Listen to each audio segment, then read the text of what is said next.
Hi, my name is Alek and welcome to 88 Grains. Today we're going to roast new coffee of the month, which is the natural Costa Rican coffee, and we are going to roast it on Aillio Bullet. But this time we'll try a slightly different approach to roast our coffee. Stay tuned.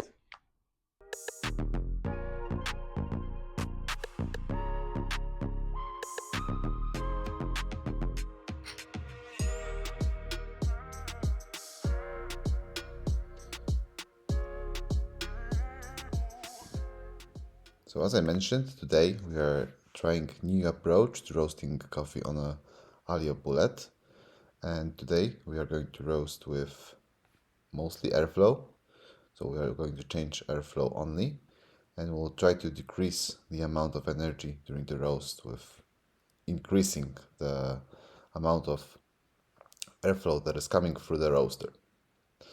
We're starting off with preheating the roaster to 260 degrees, and our parameters at the beginning will be power 6 and fan on 2.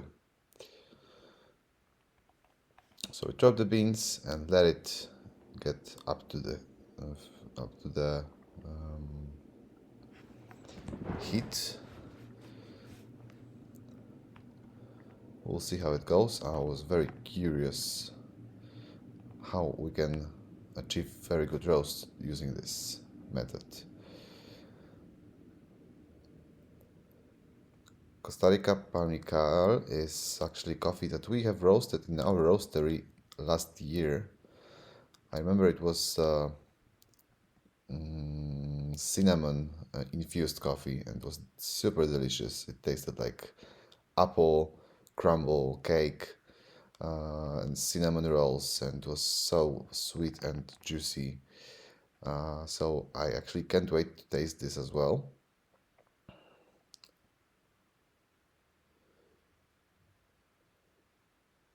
And we are aiming for longer roast because it's a natural coffee, so we try to be more careful with how fast it will go.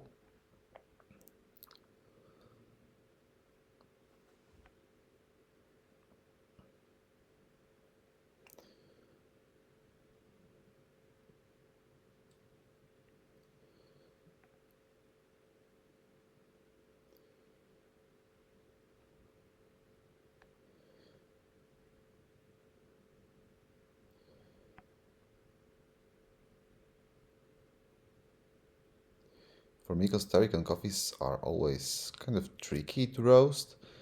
I'm not always super happy with what I'm achieving with them, but once you will hit the right spots, they are super delicious and worth every penny and every effort that goes into roasting those.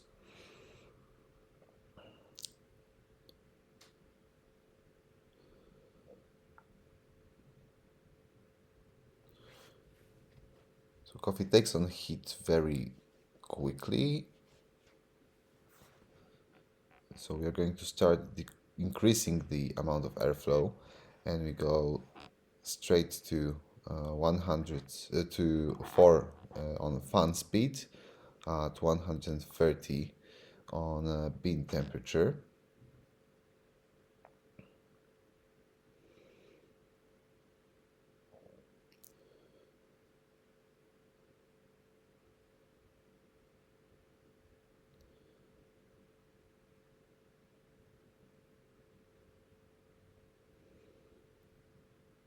And we can see it worked quite well with decreasing the rate of rise speed, so we have quite a fall. And I'm looking for the color change. It's getting closer.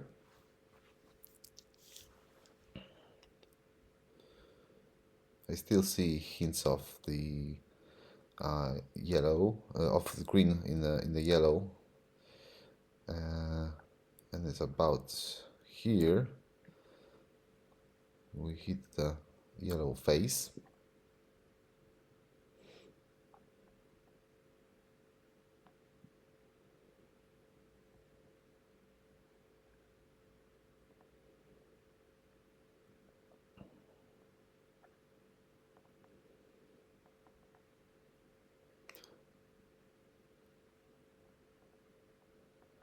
I've noted that the IBTS temperature is slightly closer than usual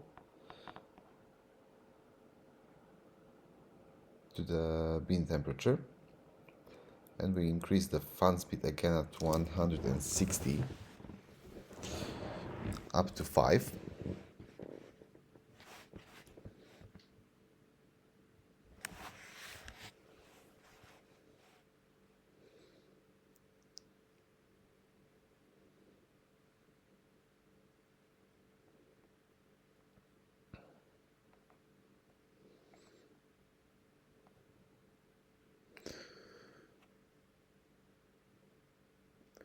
Our rate of rise is getting slower and slower, so I think we'll achieve good declining rate of rise.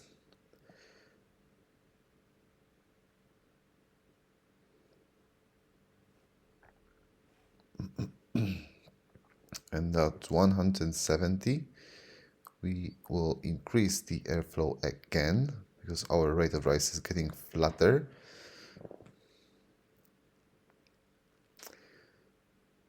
And when I talk about rate of rise, I'm always referring to the bean temperature rate of rise, because that's something that I'm more familiar with because of my experience with drum roasters that usually have only bean temperature and they don't have the IBTS.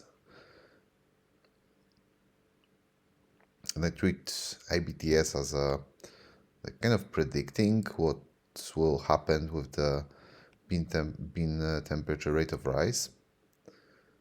So it's slightly faster in the reaction.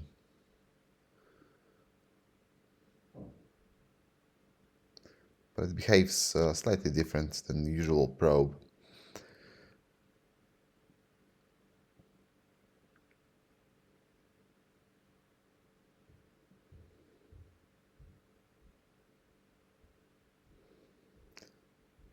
And at 180 we will increase the fan speed one more time.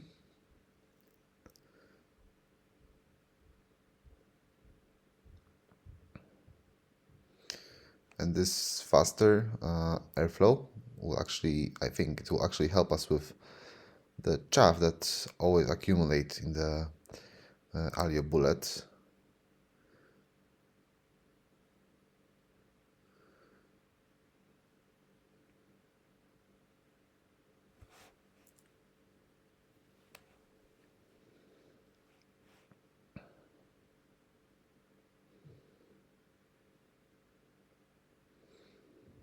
Usually at the time of the roast, the curves of IBTS and bean temperature are the same or they crossed already, but I can see that they are going parallel to themselves, so they are very close together but not quite there. Not sure if it's a good sign, to be honest. We'll see. And at 186 I heard the first cracking sounds, and we'll start the development.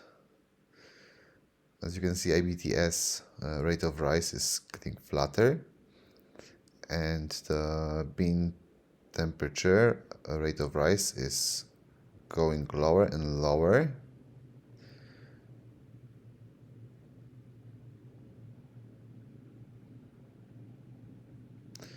And now we have to observe the color of the beans. And I've increased the fan speed to 9, so it's like a maximum at the moment. And a couple more seconds and we will be ready to release the beans. They actually have a kind of weird color to it, so I feel like it's a slightly different finish of the color. It's really interesting, and I really like that it's more matte than any other beans I've ever roasted, and it was the same with the cinnamon one from last year. And now we are ready to clear the chamber. And that's it. Roast is ready.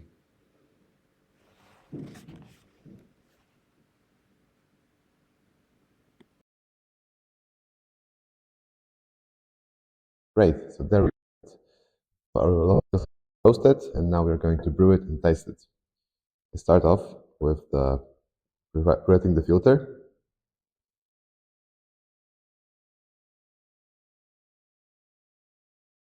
And today we are going to use my standard B60 recipe, which will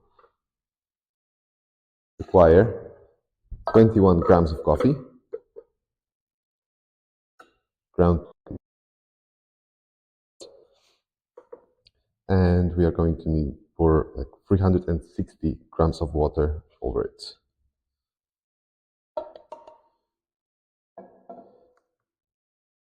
First, we'll just shake it up to level up the grounds, and we will start our timer, and we will start pouring. First pour is like 60 grams of water, and we'll let it sit like 45 seconds to make sure all the grounds are wet and evenly wet. And this longer time than 30 seconds that we usually used to do will help to penetrate coffee grounds to get more of those juicy flavors out of it. As you saw, I also stirred the dripper. It also helped to re-wet the very bottom of the dripper. And now we will start to pour, and we will divide the rest of the water into two parts. And we will pour until we'll hit 260 grams of water on our scale in a circular motion to make sure all the grounds are evenly wet. But remember to focus mostly on the inside of the dripper, like the middle part.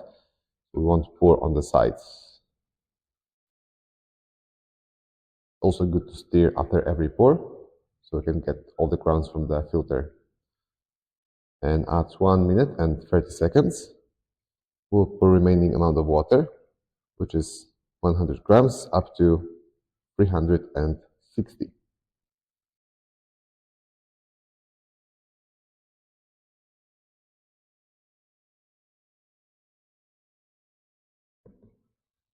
The temperature of my water is 95-ish degrees, something like that. So right after boil, just give it a minute or two to settle down the temperature.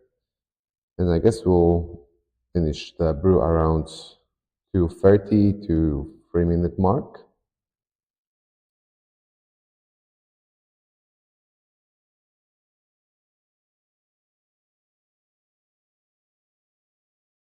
Actually can't wait to taste this coffee because it smells amazing. And I love the way the color, the roasting made it. The color is like so brown, like differently brown than usual beans. And I remember that we had this coffee previously from this farm, and it behaved very similarly. And we are about to finish, and my scale tells me it's 2 minutes and 50 seconds. And we'll hit the 3, I guess, and it will be done. Yes, there we have it.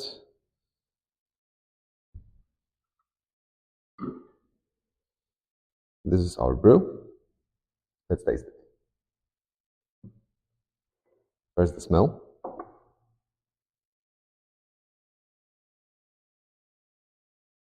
So I'm getting a lot of like caramely notes with some florals, as well as some cherry.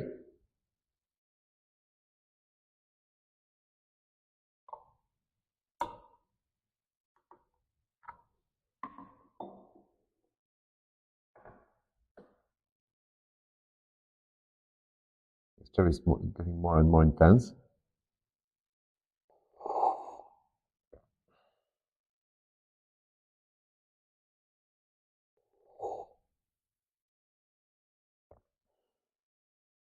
You can get also some stone fruits in there, so there is some kind of gentle, sweet,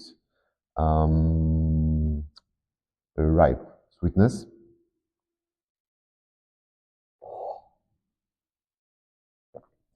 There's some acidity that makes it very bright, but it's not overwhelmed.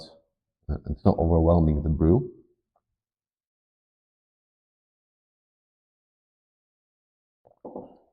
Yes, and it's just very great cup of coffee.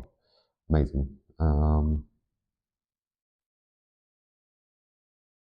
Yes, and as it cools down, you get more florals, more berry flavors, I would say. So there's this switch from cherry to like cooked strawberry.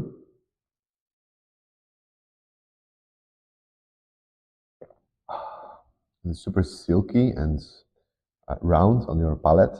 So I'm actually getting a hint of some spices now. Yeah, that's a decent cup. Make sure you try yours and stay with us. Cheers.